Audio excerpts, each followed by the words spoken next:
Hi everyone. Today we are going to learn about what are the basic requirement gathering questions that you can ask to a stakeholder. So, as a BA,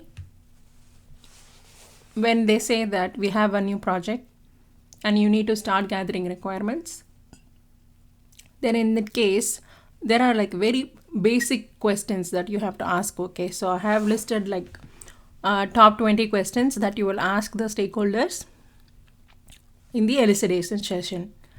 Okay, the first one is whether this project is funded or not. What do you mean by funded? Funded means uh, that project should have enough budget, right? So you have to make sure the project is funded. So that's the first thing you will confirm with the stakeholders, okay? The next one is who are the main stakeholders who will be involved in this project. So this technique is called identify stakeholders technique. So the very first time when you have a call with them, before even you schedule that call, you need to make sure who are the main stakeholders. So you have to get their email address and then what's their first name, last name, and make sure you document. Okay, so it's very important who are the main stakeholders for that particular project. So if they give you just one or two names, then you need to ask them, like in the meeting you can ask them who are the other main stakeholders who needs to be involved in this project going forward. And the third important question is who is the project manager or the lead for this project. So every project will have a project manager, but sometimes it's a business analyst lead also who will be like leading the entire project. Okay, so you can always like check if there is a project manager for that project or it's going to be the business analyst who will be leading all the conversations. Okay, so this is very important, who is the project manager or lead for this project. And then the fourth question is what's the purpose of this project? Why are we doing this project?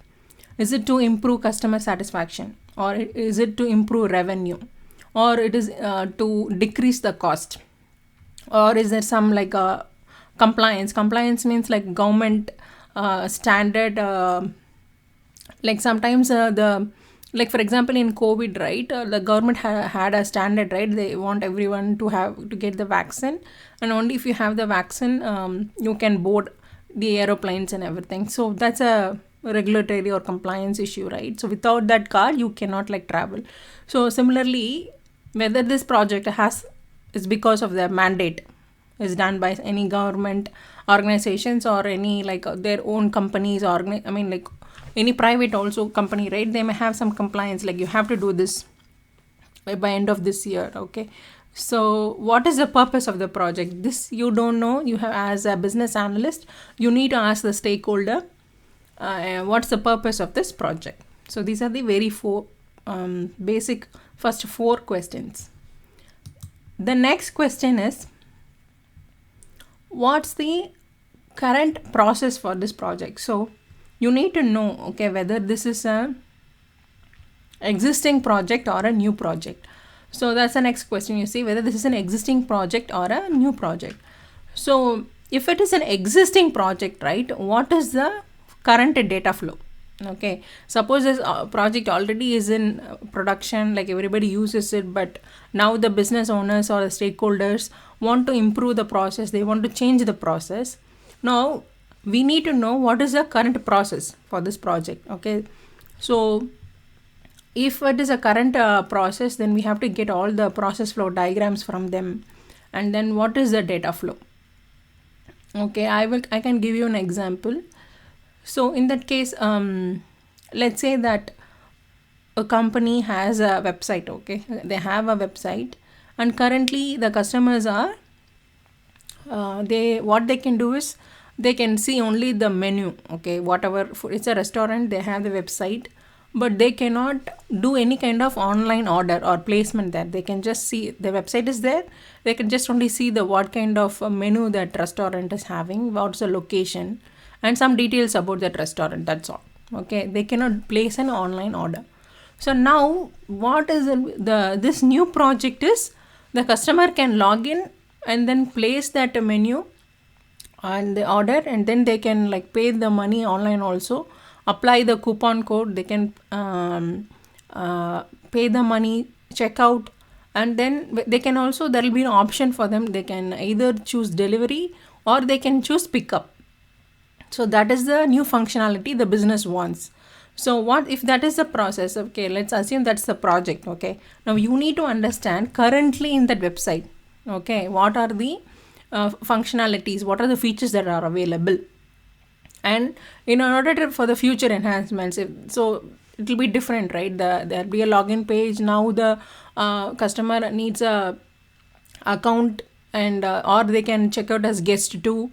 So what are the options, and if they're having an account, what are the details we need to store? Their name, their address, their phone number, their email address, to just send them an email for confirmation of payment.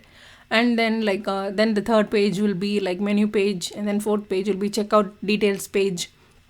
So all that will be different enhancements, right? So current process or current website, what is there, we need to know. Okay, based upon that, for the new process, whatever we are going to develop, we can come up with a solution like how that can be. Okay, what are the changes that we need to do? So if it's an existing project, if there is already some kind of data available for that project, now you need to understand what is the current data flow for that project. What are the changes that we need to do for the existing process? So question number 8 is, what are the changes that we are going to do to the existing process? So these are the type of questions you need to ask the stakeholders. Okay, so if it is, first question is whether it's an existing process or a new process. If there is already some kind of existing process for that project, we need to know the data flow, how the data is flowing end to end. Customer can just see the website, and then they can just see the menu, and maybe they can call and place an order. But what we want now is to place the order online itself, and all the notifications has to go to customer's email address. That's the new project that they want. Okay, so how can we achieve that? So these are the questions you will ask if it's an existing process. Okay, now if the stakeholders say that no, we don't have anything for this project, this is a brand new process that we are going to create, they don't have any website, nothing. Okay, so you are going to create the website itself, and then you are going to put all the menus there, and then you're going to put all the images, and then what is the cost of each menu, what are the ingredients in each menu, and then you're going to they can log in and then place the order, and then they can check out in through the website itself. So if this is what is the new process, new project they're going to do, in that case the design will be different. Now you have to understand the difference here. If it's an existing process, now the solution what we will come up is will be different. Okay, if it's a brand new process or a brand new project that you're going to do, in that case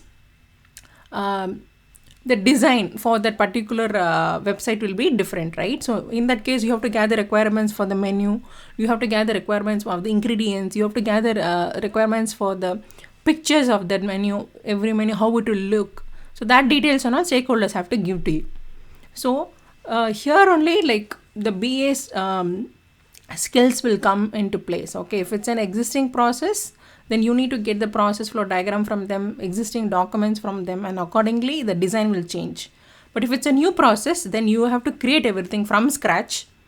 So you will develop all the documents, and then that design will be different. So these are the very important questions. So next one is, I told you, right, one of the important technique is document analysis. So if it's an existing project, document analysis is very, very important. What kind of documents they have for that process. So since it's an already existing project, they will definitely have some kind of process flow diagrams and some kind of documents, who created that website, or what last time, what was the updation they did in that website, and what is the functionality. So definitely there will be some kind of a BRD or something. So you get that from the business owners or the stakeholders, and you have to review that document. So that technique is called document analysis technique. So once you do that analysis, then in that case you will get a fair idea of that existing project, how it will be. And like now from going forward, what we have to do. So now you need to draw a diagram called as is diagram. So next question is, what's the data flow? As is to be. As is means like currently, how is it? To be means future. As means current process. To be means future. So if it's an existing project, you will get all the documents from them and you will draw a diagram. Or you can also get if they have a process flow diagram, you can get that, and you need to document that diagram. Okay, that's called as is diagram. Whereas to be means in future how it has to be, that diagram you have to draw. So if in the interview they ask what's the difference between as is diagram and to be diagram, you need to know as is means if it's an existing project, the current diagram is called as is diagram. To be means in future. What is the expectation of that stakeholder, how that project has to be in future, that is to be. That diagram you have to draw and document. So you have to for that, right, you need to document the basics. What is the current process, how it is handled, what is the data flow, and you need to document that. And in future how they want that process to be, that questions you need to ask from the stakeholders, and you need to document that also. So that will be as is and to be diagram. It's a very, very important interview question. What is difference between as is and to be? Now once you get the clear answers from the stakeholders, whether it's a new process or existing process, now we are going for design solution. Now what you do, you will call your developers, your architects, and then you can tell to them like this is what they want. If it's a new project, they want a brand new website, very, very functional website, where the customers can see all the menu, they can see the cost, and they can log in and then see the menu, add the item to the cart, and then they can check out by giving the credit card details, and the confirmation will come through an email. And then either they can they want the menu to be delivered to their home, or they can go to the shop and pick up. Okay, it could be any kind of process. So this is what is the design. So this design, how can we achieve? So that solution, okay, for design solution you need architects help. So business analysts cannot do these kind of technical solutioning, right?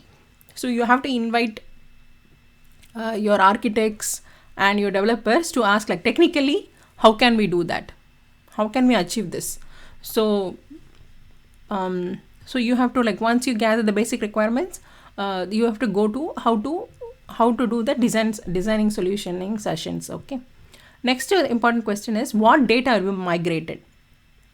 So if there are already some existing customers for some project, right, we'll be migrating from old system to another system. For example, let's say there is a Java application. Now we don't want to no longer go with the Java. So the company is saying that we need to migrate this project from Java to Pega. Pega is also a language. So they were migrating from one system to another system, or from one language to another. We're building a different application. Let's take it like that. So now the data from the old application needs to be migrated to a different application, right? So we have to make sure what kind of customer data. Do you want all the existing customer data to be migrated to the new application, or we are going to put some limitations there?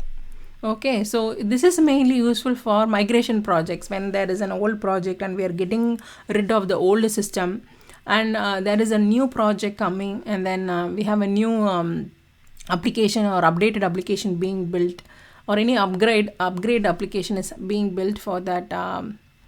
Those kind of projects, you will be asking like what kind of data will be migrated. So these are very, very important technical questions you will be asking the stakeholders. And where will this solution impact? So we are doing this new project, right? Who all will be impacted by this? Whether the existing users, whether the existing customers will have an impact. Okay, now let's say that there is a driving license website. Okay, I mean, like there's a government website where you can get your driving license, and DMV, we'll say like DMV, right? So they have their website, DMV has their website, and now DMV is changing their website, okay, to a different model. Okay, so now what will happen to the existing users who already has an account with that DMV? So they'll have a confusion, no, to use like how to use the website, how to navigate and all that, because not everybody knows technology very well.